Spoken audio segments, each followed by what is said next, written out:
avez-vous lu? Bonsoir Marion. Bonsoir. Alors prête pour ce premier Avez-vous lu? Oui, tout à fait. Plus que jamais. Écoute, je te laisse la parole pour présenter l'ouvrage que tu as choisi. Donc aujourd'hui, je vais vous parler de Paris est une fête d'Ernest Hemingway. Donc Paris est une fête est un texte autobiographique de l'écrivain américain Ernest Hemingway qui relate la vie et les débuts littéraires de l'auteur dans le Paris des années folles, où Hemingway a vécu de 1922 à 1923. À cette époque, Ernest Hemingway exerçait la profession de journaliste et logeait avec sa femme, Adlai Richardson, dans un petit appartement du quartier latin. Paris est une fête n'est pas une œuvre très connue de l'écrivain. On retient généralement d'Hemingway ses romans, comme Pour qui sonne le glas ou Le vieil homme et la mer. Paris est une fête se présente comme une collection disparate de notes écrites en 1928 et retrouvées en 1956 dans une malle d'un hôtel parisien. Ces notes ont été publiées à titre posthume par la quatrième épouse d'Hemingway, Marie, en 1964, soit 3 ans après la mort d'Ernest Hemingway. Dans Paris est une fête, Hemingway nous raconte l'insouciance de la vie parisienne des années folles. Il décrit l'existence de la bohème et nous campe des portraits de ses amis écrivains Francis Scott Fitzgerald, Ford Madox Brown, Ezra Pound, James Joyce ou encore Gertrude Stein, une grande collectionneuse d'art et mécène des écrivains et peintres avant-gardistes. Le couple qu'Hemingway formait avec Adlai, donc sa femme, n'était pas riche, mais à l'époque on pouvait vivre de pas grand-chose et leur pauvreté était contrebalancée par l'intensité de la vie littéraire. Écrivains et artistes de ce temps avaient pour habitude de se retrouver dans des brasseries parisiennes du quartier latin et de Montparnasse, comme les Deux Magots, le Dôme ou encore la Closerie des Lilas, pour boire en fait jusqu'au petit matin. C'est à peu de choses près la même vie nocturne qu'évoque Simone de Beauvoir dans son premier roman, L'invité, situé dans le Paris de la fin des années 1930, à l'aube de la Seconde Guerre mondiale. Dans Paris est une fête, l'alcool coule à flot. On y voit un Hemingway ingurgitant des litres et des litres de whisky, de macon, de muscadet, de pouilly-fuissé, de champagne, de fine à l'eau, de bière, de cognac et d'eau-de-vie.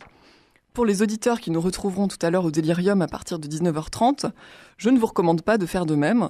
Ça a plutôt rendu Hemingway productif littérairement parlant, mais je ne crois pas que ce soit un moyen efficace pour parvenir à rédiger votre thèse.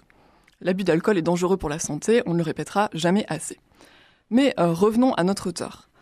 Paris est une fête, livre somme toute peu connu, et qui n'est pas, du point de vue de ses qualités littéraires, le meilleur ouvrage qu'Hemingway ait écrit, est devenu, après les attentats du 13 novembre dernier, un symbole pour la génération des trentenaires qui ont été la cible du terrorisme djihadiste.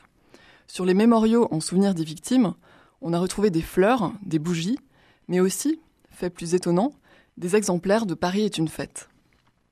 Pour beaucoup, ce livre a été perçu comme le symbole d'un mode de vie à la française, de la France, de sa démocratie, de sa liberté de pensée et de parole, de ses valeurs citoyennes et de sa culture du débat, représentée par ces lieux de sociabilité typiquement français que sont les cafés. Ces cafés qui ont été, avec la salle du Bataclan, la cible des attentats du 13 novembre 2015, ayant causé la mort de 130 personnes et où 413 autres ont été blessés. Pourquoi Paris est une fête a-t-il suscité un tel engouement après les attentats ? Le 14 novembre 2015, une retraitée parisienne, Danielle Mérian, interrogée par BFM TV, a exprimé le message de paix suivant. « Nous fraterniserons avec 5 millions de musulmans qui exercent leur religion librement et gentiment, et nous nous battrons contre les 10 000 barbares qui tuent, soi-disant au nom d'Allah. » Et elle ajoutait « C'est très important de lire plusieurs fois le livre d'Hemingway « Paris est une fête ». Ces quelques phrases ont été largement diffusées sur les réseaux sociaux et ont contribué au succès du livre, si bien qu'il s'est vite retrouvé épuisé et que les éditions Gallimard ont dû le rééditer. Pourtant, bon nombre des personnes qui ont revendiqué le titre du livre comme un symbole des valeurs françaises après la vague d'attentats meurtriers de novembre ne l'avaient pas vraiment lu. Il faut préciser que le titre « Paris est une fête », dont on a fait un étendard de la liberté, n'est pas celui qu'Hemingway a donné à son récit.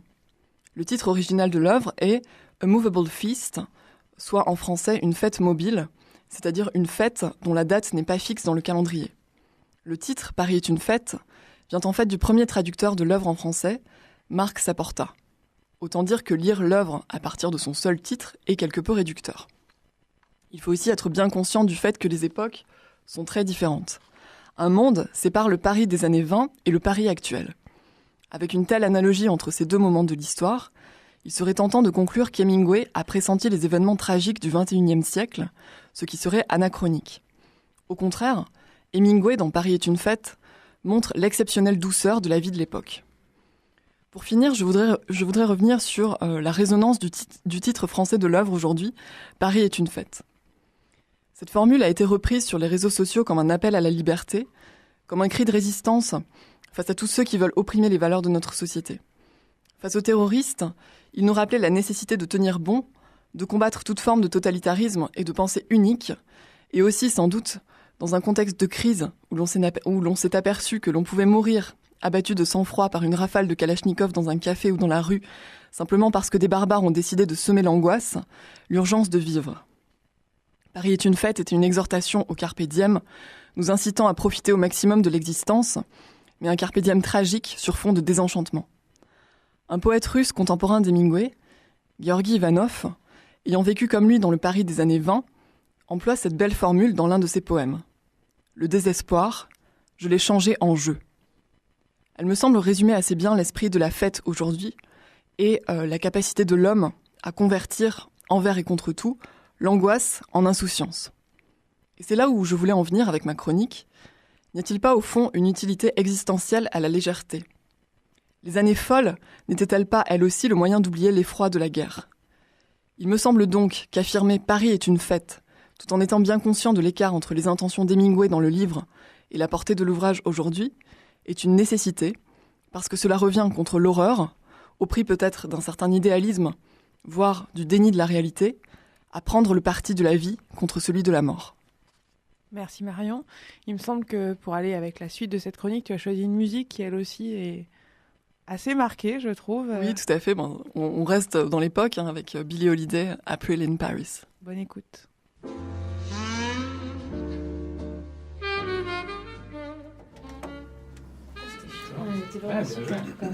Est-ce que Paris, c'est un sujet Oui, je voulais poser la question parce qu'il me semblait que c'était ça, mais je n'étais pas sûre. Et je me suis dit, plutôt que dire une bêtise, je me poserai un. J'ai pas arrêté d'y penser, en fait.